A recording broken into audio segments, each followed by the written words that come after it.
Dito na natin makikita kung paano nga ba papaganahin ng NIP Flash itong magic damage-centric lineup nila against Twisted Minds dahil dehato na sila ng isa.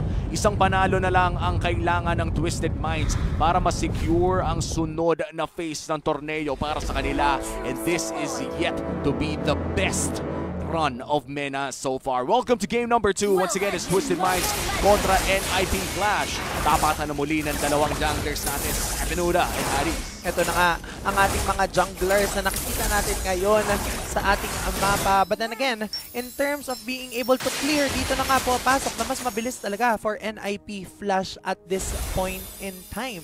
Now, sila ang unang makakapwesto sa pagpasok natin sa Little Wonder. Oh, ayan na nga yung sinasabi natin kanina, no? Wala talagang mas bibilis pa. Hindi pa lumalabas yung Lito, nililish na. And dahil din ito sa mga changes na nanggagaling sa, actually kinuha lang nila, no? Wala yung Joy doon. So para masabayan, ang ganda ng strategy, because that's free gold. If I'm being honest, that's free gold and free vision. XP din. So, in terms of being able to turn to level 4, mauna si Curtizy as well as itong si Diablo, assuming na perfect yung kanilang maging laning phase. Walang mamatay, makuha na lahat ng mga minion waves. But then at least for 7 Oda, nag-level 4 na din siya as well as Hades. But now, talking about kung ano nga ba yung emblems na meron tayo, same naman, parang very standard for both of these teams. Standard lang talaga. Ito na yung freeze. Ito na yung freeze lane na sinasabi natin kanina. At medyo mahihirapan dito si Coffin, no? Kasi yung first kill niya, dikit-dikit yung mga minions eh. Kapag binatoan niya ng isa, mapiprisa na naman siya. So, just like that, mauna na naman sa ikot si Curtizy. NIP Flash, kahit pa sabihin na nating dikit pa rin ang gold lead, nauuna silang pumesto. And that would give them a slight advantage kung sakali, wag lang mahuhuli nang wala doon sa na bigla. Oo. Grabe din the strength coming from the early game of NIP Flash. Although, in terms of late game, I think well-rounded and holistic din naman yung hits na meron sila. Diablo, mamataan na nga dito. Si 7 Oda, susubukan ng i-zone out. I think that will be more than enough, pero siya yata ang babagsak. Makakapitan pa siya doon ng glue, but then Hades, focus ang sa goal. Oh, the turtle trade for the kill na gusto naman siguro ng both teams dito dahil si 7 Oda yung nakakuha. Kung iba ang nakakuha ng kill na yun, siguro nalugi pa ang Twisted Minds. Pero dahil kay 7 Oda napunta yung first blood gold, napakalaking bagay niyan. That's a ensured Fury Hammer for the Suyu. Na napakalaking bagay po. Fury Hammer yung power spike niya ng early game. Oo. And alam naman natin, snowball dependent din halos ang isang Suyu. So the moment na makapag-snowball siya, definitely magiging mahirap na pigilan siya for NIP Flash. Nandito na yung mga lantern na coming from Curtizy. Mapapakas na siya ng Crimson Beacon just so that safe siya. Ito na yung sinasabi nating Flicker Premium. Flicker Premium. Ang hirap din kasi tingnan mo, sakit na ni 7 Oda. Hindi pwedeng tiisin yan. Yan yung tipo na ilan lang ba ang cooldown ng Crimson Beacon? Around 30 seconds, diba? Mga nandun yun, around 30. Siguro 28, 32. Pero mukhang dahil na-burn nga kanina, Curtizy mukhang makakatakas ngayon. 7 Oda, mababalibad ng slide pero nasipa pabalik ng Torre. At parang ganun lang ay dinala siya pabalik ng MENA. Sobrang mabilis yung pagbibitbit ng NIP Flash pagkatapos buhatin ni Curtizy. Ang lakas pala ni Curtizy, kaya niyang magbuhat ng isang buong tao. Pero pagkatapos niyang buhatin, si 7 Oda nasipa pa nga doon nitong si JPL. And good sign yun kasi nararamdaman natin yung damage output coming from that Suyu. So, kailangan ma-shutdown and mapabagal natin yung jungling clearing niya. And for Suyu, pag napabagal ka na ng ganun, yung Joy pwede ka nang i-invade eh. Kanina wala pang karapatan mag-invade yung Joy. Pero ngayon na medyo nabigwasan ka na, lamang na rin ng isang level si Hades. We might see invades dahil kaya na niya ng in a 1v1 setup. Granted, kailangan tumama yung Rhythm of Joy dahil hindi sapat yung damage ng electrifying beats lamang para patayin si 7 Oda. Oo. Talagang kailangan nilang patamaan yung skill shots na meron sila. Ito yata, speaking of invade, hindi yata itutuloy ni Hades pero kanina nag-vision siya ng very very slight.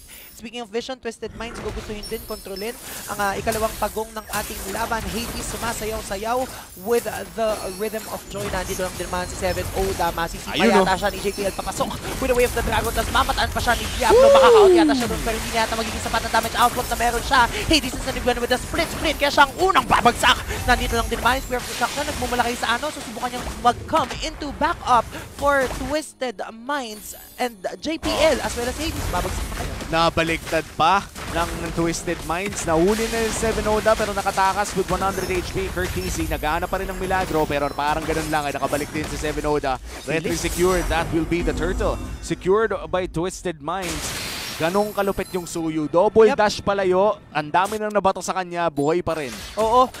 Ang ganda din talaga nun. I think ito din yung Suyu na for sure mag-war axe later on in the match. And na pag-usapan natin to ng mga nakakaraang araw na Uomi, this is what sets Suyu apart from all of the other assassin junglers. Kaya niyang tumagal sa teamfight talaga. Kumbaga parang may skills ng isang assassin at may sustain ng fighter. Oo. Kaya nga napakalakas talaga. Kung hindi ka pa nagsusuyo at assassin user ka, medyo gamitin mo na bago mapahina. Kasi ito yung sure kang after M6, manonerf yan. Imposibleng hindi. Oo, baka nga makakita tayo ng mga adjustment. Hindi naman sobrang laki kasi hindi naman yung ginagawa, no? Makikita tayo ng mga adjustment sa Suyu pagpasok natin sa mga susunod na linggo or even just right after M6. Na by the way, matatapos na nga pala tayo. Hanggang December 5. Yes, in just a few weeks left. So ngayon, for Twisted Minds, kailangan nilang ituloy yung aggression na meron sila and hindi antayin na makapag-power spike si Vanix. Oo, and for Vanix, I think itong Nathan na to, 4 items right now. Yep. Bago natin maramdaman. Especially, no, yung 4 items na yun, usually Holy Crystal yung pangatlo, yung pang-apat. Tapos Divine Glaive yung... Tapos Divine Glaive. Ano na yun, palitan na lang. Pero napaka-importante din kasi ng Magic Pen dito considering that all of the tanks na manggagaling dito sa Twisted Minds ay siguradong magre-rank yan. Mamaya pa talaga natin makikita yung damage na manggaling kay Vanix. Oo. So, the moment na makapag-Radiant Armor na sila ay magiging enough ang damage na meron sila sa magiging duguan doon sa kanilang bakbakan coming from Hades, and the turtle will be up right now. Diablo, susubukan pa. Grabe naman ang pagka-brusko mo dyan, boss. Buti na lang nakapag-recall agad. Kasi imaginein mo, no, kahit may Fury siya doon, hindi siya ligtas. Attacker, TC, medyo madjombag. JPL, nakakonceal. Ano yan, masisipa na nga doon. Ito nga si 7 Oda. Tapos nandito pa din si Hades, nagsasayaw-sayaw with a rhythm of joy. Troll, magiging duguan dun sa laban na yun. Mapapa-avatar progression palayo. And what a play coming from NIP Flash. Nag-transition sila into the turtle. Mukhang free turtle ito for them. Oo, NIP Flash mukhang dahil sa napakagandang play ni JPL na hanap nila si 7 Oda, mapapabagal na naman yung pagpa-farm niya dito. Yeah. Wala pa namang big level gap, pero Vanix, daily Coronata dito at hindi na niya itutuloy pa. Kamuntikan, malakas na yung Nathan, pero hindi pa siya yung Nathan na kayang sumolo buhay. Oo. Ito din yung mga Nathan na magugulat ka entropy in, tapos bursted down agad yung mid lane or kaya yung jungler ng iyong kalaban. Meanwhile, NIP Flash, ginagawa talaga nila yung kaya nilang gawin para hirapan si 7 Oda na i-secure yung kanyang mga neutral camps, and by doing so, napapabagal nila yung lalong pag-snowball coming from 7 Oda. Oo, and I think this is the goal for NIP Flash. Ayaw mo mag-snowball yung isang Suyu dahil may late game advantage din naman in terms of split pushing na manggagaling kay Saano. Kaya naman if you're looking to shut down one person, dapat talaga yung Suyu. At ayan na nga yung War Axe niya, pero Holy Crystal naman ang sagot ng isang Joy. Ito yung pure damage talaga na kapag sinalo mo yung Electrifying Beats, most likely ay mamamatay ka talaga. Kahit anong gawin mo, parang si Dax ginawa to Yung Joy na naka-Starlium sight, tas diretso Holy Crystal, and even Innocent fell down in his hands na naka-Granger, by the way. Which is why, right now, nagiging maganda kayo for performance coming from Falcons. But then again, focus muna tayo dito sa laban ng NIP Flash at Twisted Minds. Ito na yung bawas na nagmumula. Curtisi with a Crimson Beacon. Tapos mapapababay nga ba sila doon? Pero hindi pa din naman kasi sabi nila hindi kami ang NSYNC. Habang si Vanix magpo-focus lang in pushing that second tier turret, and unti-unti nang nawawala ng espasyo ang Twisted Minds. Oo, na Fury yung stacks doon ng Butterfly, kaya naman hindi siya napalipad ni Curtisi. But that is already the Purify burnt for this Lord fight. And the Holy Crystal secured as well. 3-item power spike para dito sa Nathan. Kahit pa sabihin natin na wala pa siya masyadong damage kila Sanji, ni Sanji yun. If you are the Nathan, kaya mo nang i-burst si Coffin, pati na rin si Sano. Kahit si 7 Oda, I think the moment na mag-entropy in siya, tas tumama yung skills na meron siya, ay mararamdaman na ni 7 Oda yung bawas na nanggagaling sa kanya. Considering naka-Starlium Scythe din siya. Meanwhile, yung Lord ay kokontrolin dito ng NIP Flash. Nandito lang din naman si Hades, nagcast na ng kanyang electrifying beats, pero mababagsak niya ata siya doon. Si 7 Oda, nararamdaman na yung damage Ayun na meron lang. Pero killing spree against Phoenix, mapapasabog din yung top lane turret at mukhang pupunta na sila sa Lord. Oo, talagang kinulpe muna si Saano doon sa taas. At ang maganda naman dito ay kung mapapareset ng Twisted Minds itong Lord na ito ay makakasunod pa rin with the Spear of Destruction kung sakali. Pero dahil alam din ito ng NIP Flash ay hindi na nila ipapabigay pa. That's gonna be the Lord secured for NIP. At tuloy ang laban for Singapore. Tuloy nga ang pag-rampa lalo ng NIP Flash considering na nandito na yung Lord sa ating top lane. Nagmamarcha na. Sobrang bilis ng pag-spawn ng Lord na ito and Kurt TZ with the highest damage dealt. Grabe din naman kasi yung mga Lantern Flare na nagmumula dito sa hero na ito. Ang hirap din kasi, no, imaginein mo, you have a Zushin, may kalabang ka pang Hilda. Ito yung tipo na pag binigay mo yung dalawang yun, mag-prepare ka na talaga for a hard game.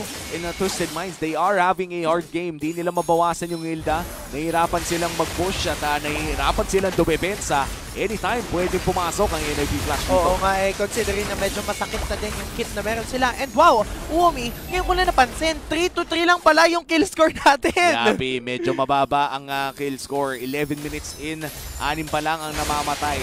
Parating may nakakataas, parating namang may ganap. Ito yung lagi may nangyayari pero wala lang natutuloy. Yes. Ano yan, mga drawing lang ng drawing. Yun ang nagaganap dito sa laban na ito. Hades papasok with the electrifying beats sa 7-0. Ang susunod niyang susubukang paduguin. Pero hindi pa din naman magiging sapat. Damage output, avatar of the guardian ko connecta. Pero natunaw lang ni Vanik si Troll. Tapos kumonekta pa din naman doon yung Frigid Glacier na nagmumula dito kay Coffin. Habang si Hades nandun sa dulo. Makikita nila kung nasa si Sano. Coffin ay babagsak na din. 4 ang miyembro ng NIP Flash ay buhay pa. Habulin nila kung nasa si 7 Oda. Pero si Vanik, TV ka lang muna dyan. Ayan na, minion wave na lang ang inaabangan. 10 segundo para kay Troll. Ang tanong, 7 Oda, sapat ba ang gagawin mo? Hindi pa yata magiging sapat kasi unstoppable ang pinatunayan ni Vanix as they equalize the series and extends it to a game decider. Game 3 pa nga. NIP Flash able to secure game number 2. At ibig sabihin niyan ay makakita tayo ng back to best of 1 as we enter this down to the wire best of